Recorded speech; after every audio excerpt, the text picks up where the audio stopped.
Well, when it comes to this, there are really just three options. The first one being the US purchases Greenland outright. In this scenario, the US pays Denmark, Denmark signs the deed gets transferred, and American flags go up.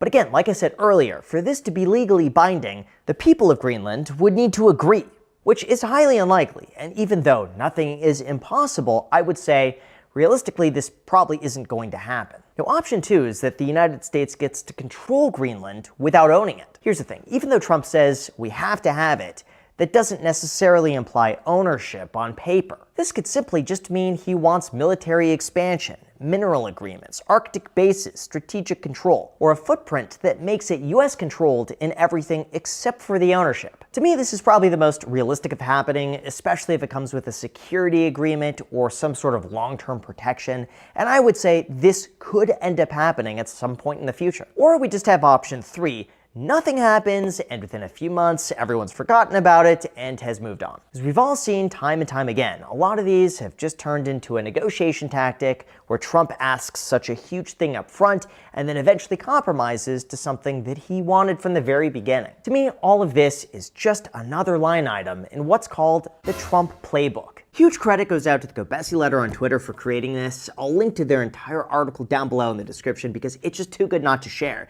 But they've pointed out that Trump's entire plan could be broken down into 13 steps that so far over the last year have been incredibly accurate. And if you're curious how it works, here you go. 1. Trump posts a cryptic message signaling tariffs on a specific country or sector. 2. Trump then announces a large new tariff that catches people off guard.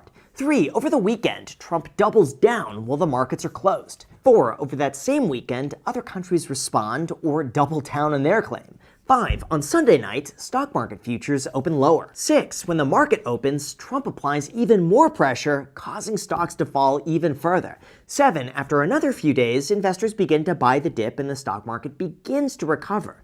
8. On the following weekend, Trump posts that discussions are underway and that he's working towards a resolution. 9. That Sunday evening, stock market futures open even higher as optimism begins to increase. 10. The Trump administration then announces that a new agreement is in the works. 11. Over the next few weeks or months, more progress is made.